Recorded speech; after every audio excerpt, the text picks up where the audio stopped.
faire un petit point sur le discours d'Édouard Philippe d'hier. Voilà, je trouvais ça important de faire un petit point là-dessus. Déjà, il a commencé son discours en nous disant, voilà, on va parler de comment on va reprendre votre vie. Parce que notre vie s'est arrêtée. Je te trouve un peu dur quand même, Édouard, hein. Moi, ma vie ne s'est pas arrêtée. Bon, pour ma mère, d'accord, parce que je l'ai congelée il y a 2 semaines. Elle sera bientôt en mode décongélation, mais notre vie ne s'est pas arrêtée. Ensuite, il poursuit son discours en nous rappelant, voilà, les conséquences du confinement. Donc que tout est fermé, qu'il n'y a plus de vie, plus d'économie, plus de vie sociale. Bravo, Édouard. Bravo. Merci pour ce rappel, parce que c'est vrai, tu fais comme dans les séries, en fait, tu rappelles ce qui s'est passé dans l'épisode précédent. C'est bien, parce que s'il y en a qui n'avaient pas remarqué qu'on était confinés, eh ben, je pense que tu les as beaucoup aidés. Bravo, bravo. Ensuite, il nous explique que le confinement était nécessaire, hein, mais que à long terme, ça peut entraîner des effets délétères. Encore bravo, beau sens de l'analyse et de l'observation. Bah oui, hein, tous les gens ils picolent, ils ont pris des kilos. Il y en a même certains qui ont tué des membres de leur famille, mais bah oui, des effets délétères, bien évidemment, logique.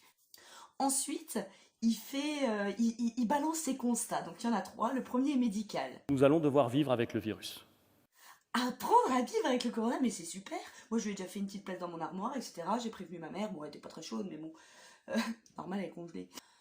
En constat numéro 2, il dit qu'il est politique et médical et il nous explique qu'on peut voir l'épidémie repartir avec un risque de reconfinement.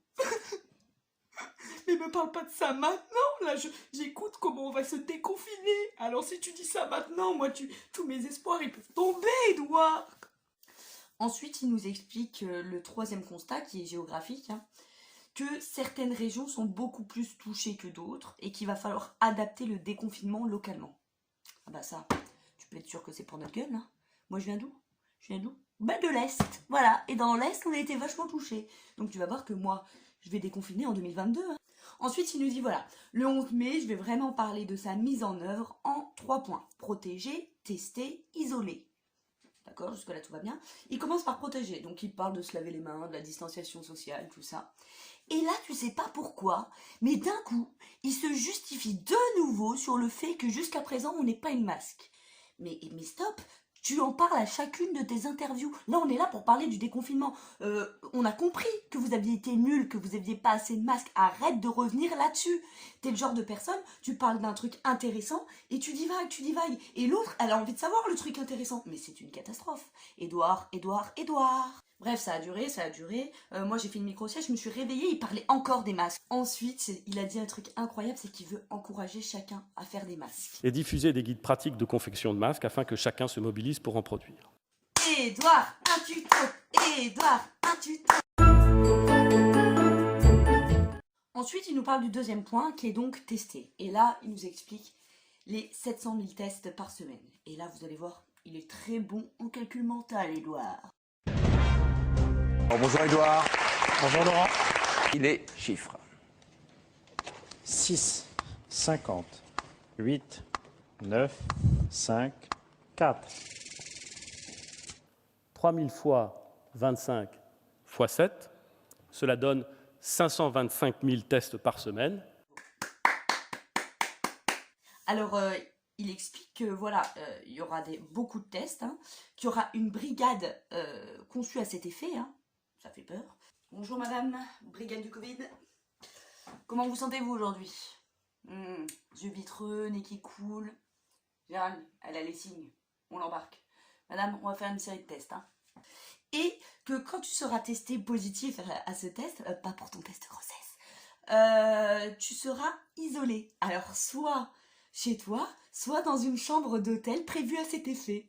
L'horreur. L'horreur. Le truc à la fin, ça va être Shining. Hein. T'imagines plein de gens isolés qui ont le corona dans un hôtel? Ça va être le bordel, hein, moi je te le dis. Hein. Soit ça va finir en orgie, soit ça va être Shining. Si t'es positif, bah, ils vont tester tous les proches que t'as croisés récemment, quoi. Hein, histoire de voir si eux aussi, il faut les isoler ou pas. Attention, attention. Information importante. À partir du 11 mai, en fait, les scientifiques ont fait des hypothèses sur le nombre de cas de Covid. Donc là, ils estiment que le 11 mai, il y en aura 3000 par jour. Mais, si ce nombre n'est pas atteint, que c'est supérieur, si on a plus de 3000 au 11 mai, alors là, il y aura soit pas de déconfinement, soit un déconfinement plus strict. Donc, voyez-vous derrière vos écrans, restez chez vous jusqu'au 11 mai. Moi, il est hors de question que je ne sorte pas ce jour-là, d'accord?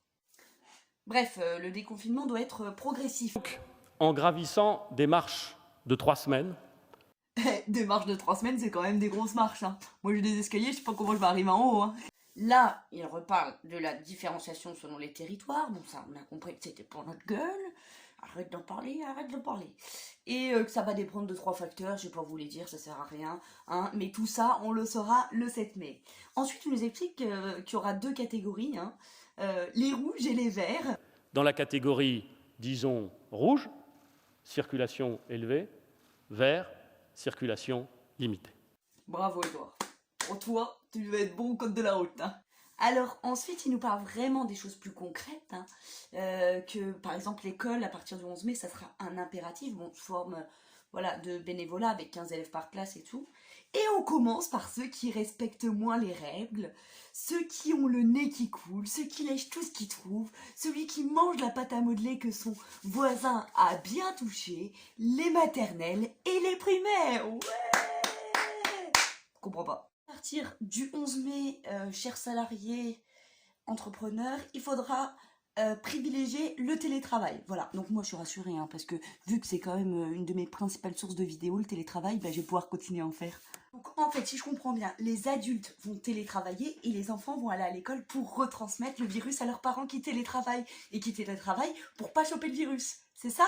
Bon, sinon, voilà, les commerces vont commencer à ouvrir, réaménagement des transports en commun, tout ça. Tout ça avec toujours masque, distanciation sociale et patati et patata. Bref, ce qui nous intéresse vraiment, les bars et les restos, bah ça n'ouvre pas par contre. Moi qui voulais me mettre une mine le 11 mai dans un bar, bah c'est foutu. Bon, à retenir aussi, on peut aller dans les magasins, mais on pourra pas aller à la plage. Ça sera peut-être en juin, voilà. On sait jamais que les grains de sable soient de mèche avec le Covid. Bon, on n'a pas le droit d'aller à plus de 100 km de chez nous aussi. Je vais devoir annuler mon voyage en Chine. Je devais aller voir une réserve naturelle de pangolins. Je suis dégoûtée. Par contre, les lieux de culte resteront ouverts. Donc, tous ceux qui ont fait des gros apéros géants là pendant le confinement, vous allez pouvoir vous confesser. Bref, à retenir, on en saura plus le 7 mai. La vie va devenir extrêmement chelou. Bon, faut que je vous laisse parce que je vais lire le guide d'utilisation de fabrication de masques. Allez, bisous, cœur cœur, au pays des licornes.